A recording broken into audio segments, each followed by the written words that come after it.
So here, see here, folks, it's Intendor number 15. Yesterday, I showed you where I'd wired it up. I still have been too afraid to plug it in yet. But this is kind of where it's going to end up looking like this. I was so backlit yesterday, you couldn't even see me. How do I look today? We'll dedicate this show to Alex, who helped me a whole lot on Apple, working out my difficulties. Alex was his name. He was great. I recommend him to the employer, Apple, who employs him. He's living down in Fort Lauderdale. I know pretty well. I told him to go by see George. And we're going to fly. Now see here a difficulty. You really want about a ½ inch, according to what I've looked at, between the string and the pickup. That's a better photograph of the picture. Now see, I got this a whole, well, maybe it's a ½ inch. I got this distance there. That's way too far from the string to pick them up right. We could try it. And I got a broken string. I broke a string putting them on the other one. This thing here was supposed to be a guide. And it's not coming up high enough past the hole. They should have thought about that. But they're running pretty good. That's kind of what it looks like. And, you know, really this whole case should have worked as the ground, or south, whatever the hell you call it in D.C. They get me confused for hellacious. But that's where we're looking at it now. See there, I got everything plugged in. I got some knobs out there. And switches there. And, well, it won't be long. It won't be long and I'll have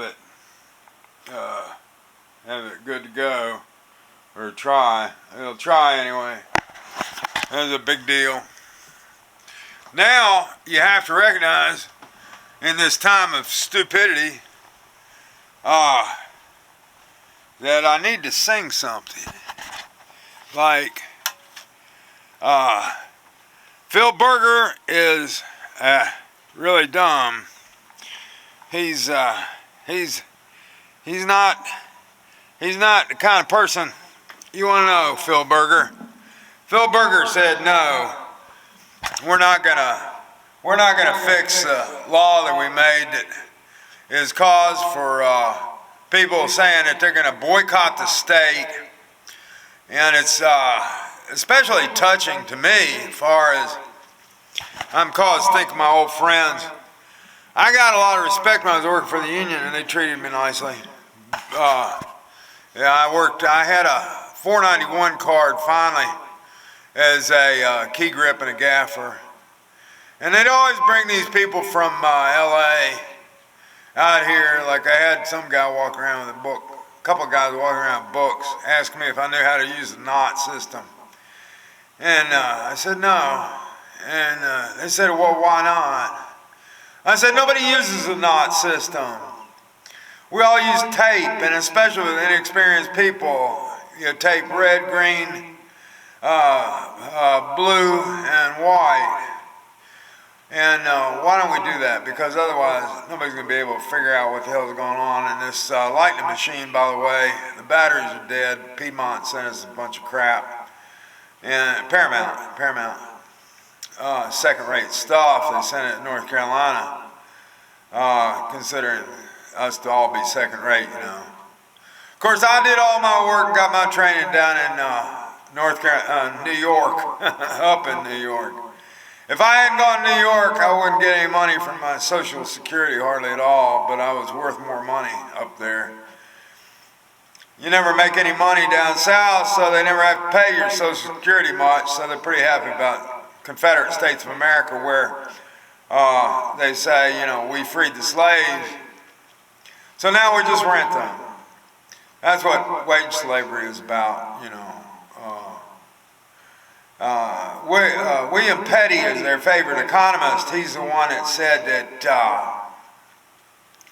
work was so horrible then nobody would, in their right mind, do it voluntarily. So the key to a good economy is to make sure that nobody gets more than subsistence wages. And that way they'll be desperate and they'll work. Keynes, the fact of the matter is that economists are mostly working off their opinions and how they see the world. Some see the world positively and some see it negatively. And the guy Sen, the India guy, all from Gandhi and all like that, well, they say just don't want much. And that's good for your economy, because if you don't want much, well, you won't be disappointed because you ain't going to get much, stuff like that. That was economic theory. Keynes, since about 1850s, they started to get statistics. By the time it got to Keynes, they found out that people would continue to work. If they got more wages, they would spend first on, what they spent first on was education.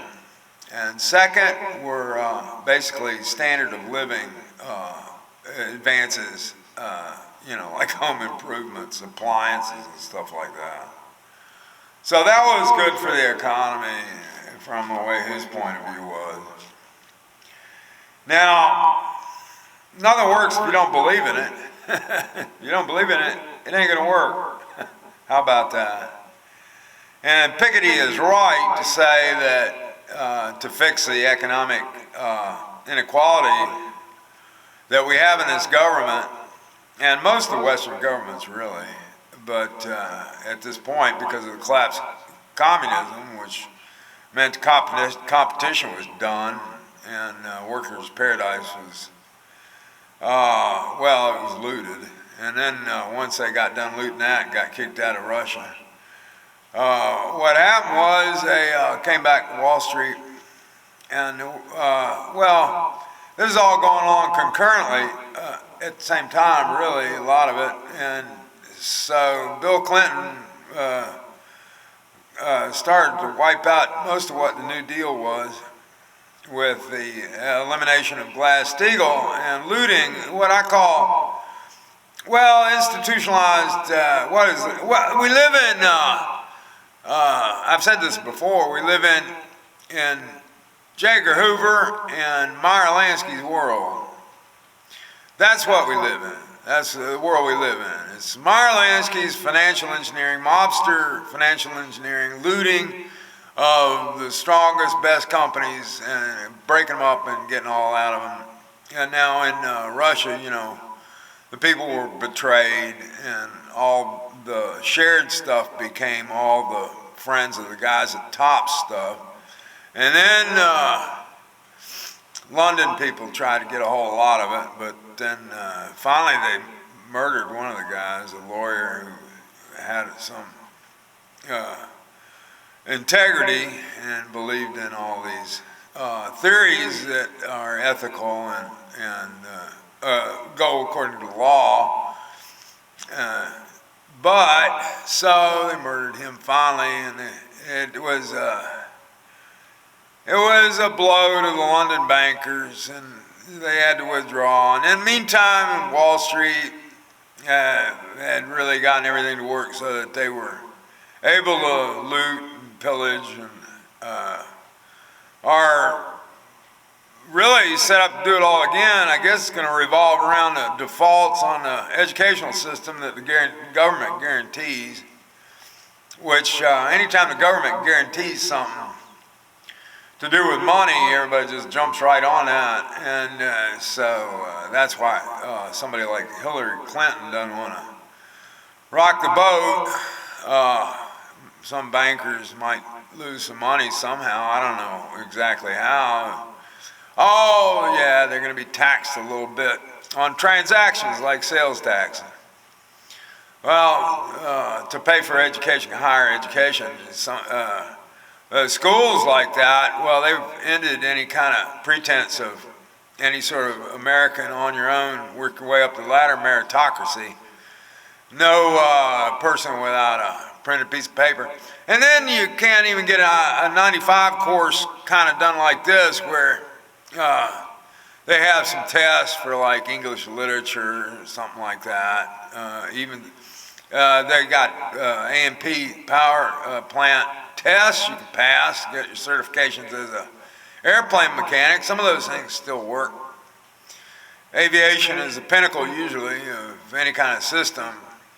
The system of governments for the airports. Airport authority, day-to-day operations, answers to the government, pays for the infrastructure, and make sure things provide the community that paid for that infrastructure gets some return on that. It goes along, keeps going along as an economic multiplier. But meantime, well, now this month, March 2016, was supposed to be the year that House Bill 819 was to be revisited, revised fully.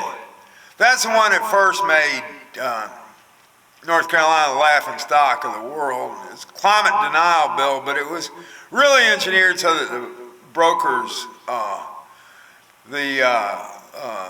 real estate brokers, didn't have to tell anybody that they were selling that land to, that it was going to be underwater by the time they wanted to retire and hang out at the beach. The beach is probably going to be, hell, within 30 years it'd probably be moved inland about probably 50 miles by then. It used to be, last time it got so hot, the beach was up by Raleigh, not too far out. Okay, we're about 400 feet up now. They say you shouldn't buy any land that isn't 200 feet above sea level as it is now. So that was a climate denial bill, but that was supposed to be, so they're talking about bathrooms, which is a very petty kind of thing to be worried about. If a woman is dressed up like a woman, she goes in a woman's bathroom, she goes in a bathroom stall, you know, who's going to know if she ain't got changed equipment, if she's all dressed up like a woman and she's had her face all shaved real good, I guess. Overall, you know, it's like, I don't need to think about this shit.